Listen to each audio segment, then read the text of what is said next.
Bougie, bougie, bougie. Terrible looking bottle. Actually, that's a fucking. Don't make fun of my cold open. We don't have many good cold opens. That's the that nicest was a good one. one. We have okay? amazing cold opens. That's gonna be the usually best it's one. me staring awkward in there, and then you look at me and I say, "Oh, I thought you were gonna do it." And that's my only thing I have going for me. Welcome to the Whiskey Cantina. I'm Ray, And I'm Jared.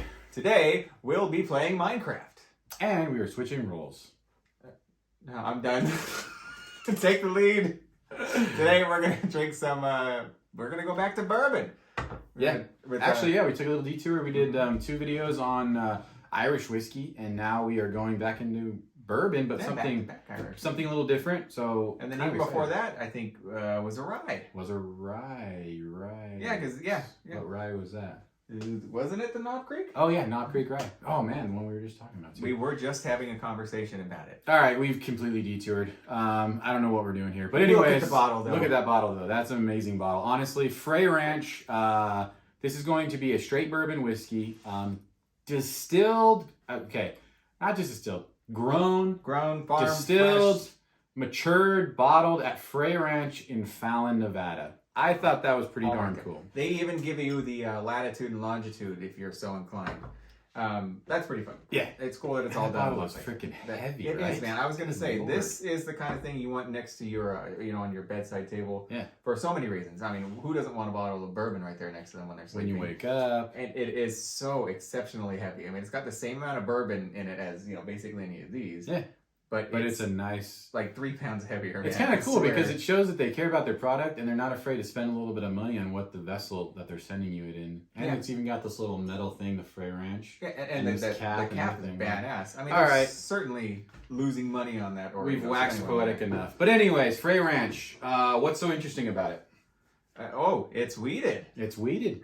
It is weeded, but wait, it's weeded. But when you say weeded, we're talking about like the maker's mark. Yes. What's the difference between this one and Maker's? I don't know. I'm putting you on the spot. You are. Do.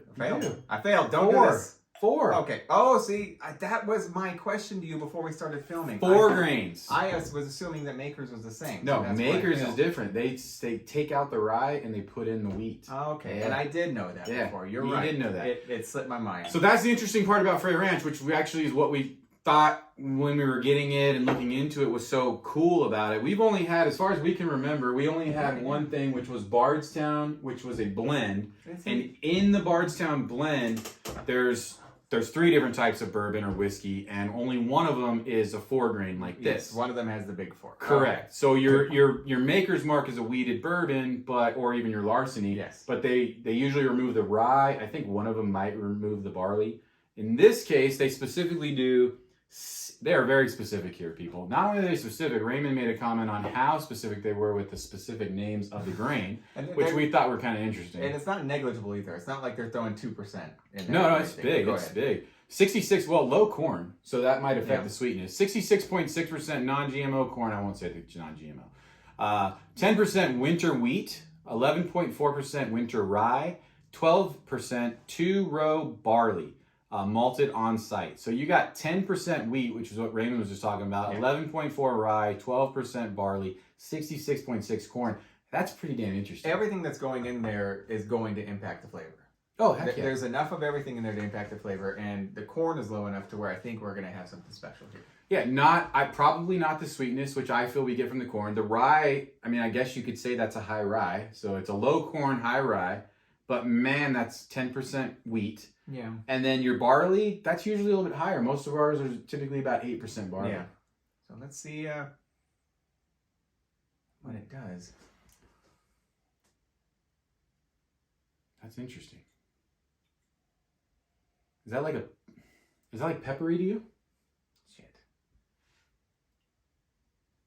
We were talking earlier, and we had looked over some other notes that other people had on it. And one of the notes was nail polish remover, or nail polish in general. But I'm totally picking up on some kind of nail polish remover. I don't know if that's a good thing. We don't know if it's a bad thing. I mean, it's just going to be the ethanol. It's the ethanol, but it's I guess you could say for me, honestly, I'm getting a little bit of like there's a cherry sweetness there, but it's kind of like that maybe that Bardstown, you know, that medicinal cherry? Yeah. That's there, but it's muted. Nothing major on the nose, to be honest. No. I'm not going to lie. This isn't like overwhelming on the nose. I'm not overly impressed. Yeah. We have tried this before, but so, you know, but it's been a while. So we're going a little bit blind on this one. And it wouldn't be the first time, though, that the nose doesn't match the palate. Yeah, this one's kind of, it's muted for sure. And you said nail polish, and now I can't get out of my damn I head. know. So I'm going to drink it. I know.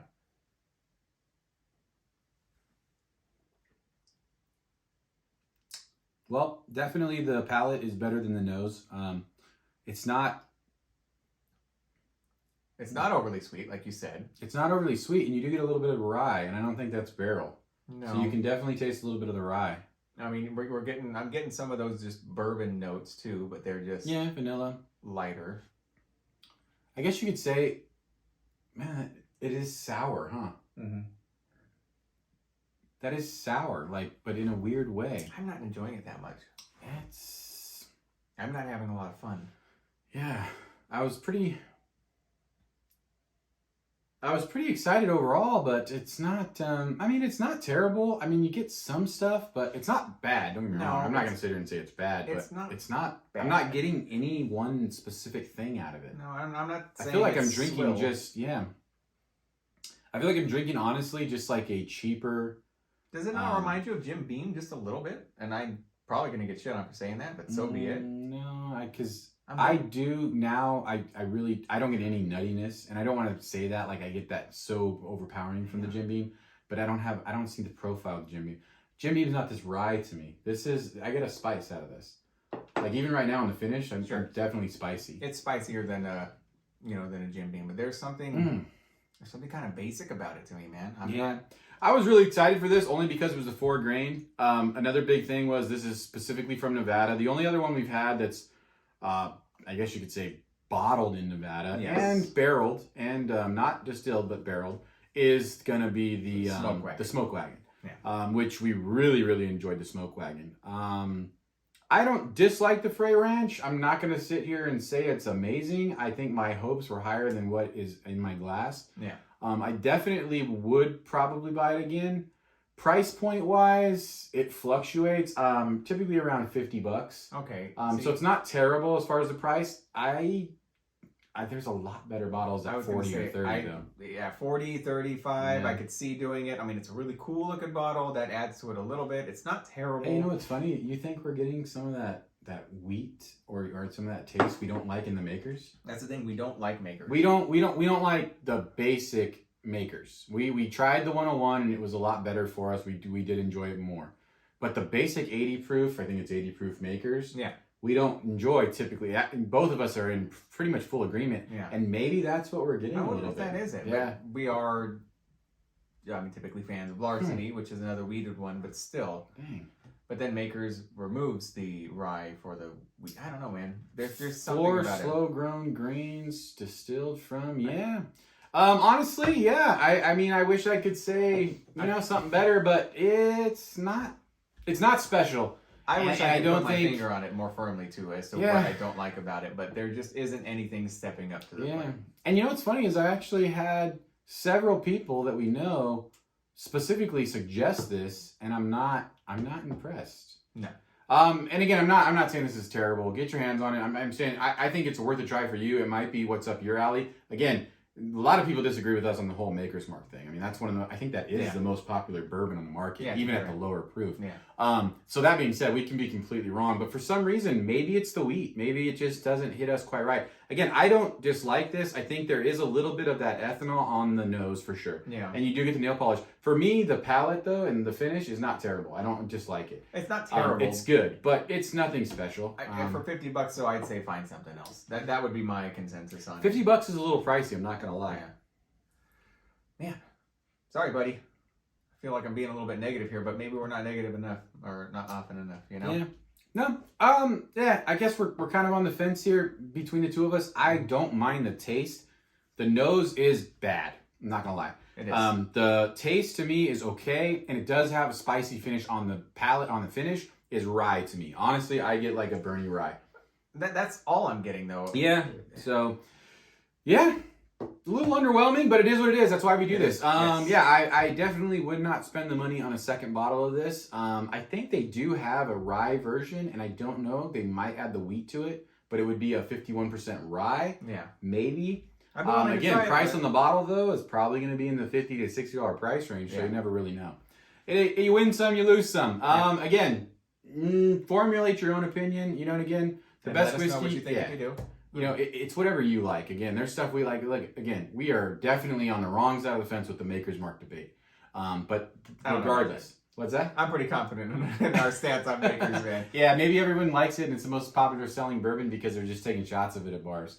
I think that's it. I mean, Jameson's good, but that's why Jameson's so popular is what they have at the bars. Yeah, but when we did that blind tasting with Jameson, man, it got buried, remember? Yeah, shut Tullamore Dew all the way. Maybe we'll do a blind with this and I'll prove Raymond wrong. Yeah, we should do that. We're gonna do a blind and see. He's gonna be like waxing poetic about There's it. no freaking way. I'm gonna drop this giant, heavy 10-pound bottle on the table and it's gonna snap through. There's no way in hell. All right, guys. Yeah, fun video regardless. Interesting bottle. I like what they're doing. I think the whole grain thing is cool. I think the fact that they're doing everything in house is neat. It's all Nevada's. That's badass. Nevada's interesting too. We were talking about it with the smoke wagon. Think about the heat in Nevada, and Raymond made a good point. The cool desert nights. Yeah, so it's having that much. It's the liquid is being forced that much more inside and outside of the barrels. You know, which is what gives it the color and the flavor. So color for sure, but you know what's funny? It's really dark. Not that oaky. No. Yeah. I wonder what we don't know the age. But it's definitely not oaky, which, again, we think Nevada, super hot during the day, going into the wood, and then cold at night, coming back out every single day, in and out. And I think the age question is a really good question. That's a good question. Maybe that's a factor. So, all right, guys, fun video nevertheless. Thanks for tuning in. Click that like, click subscribe. Cheers, guys. Drink safe and drink smart. We'll see you next time. Have a good one.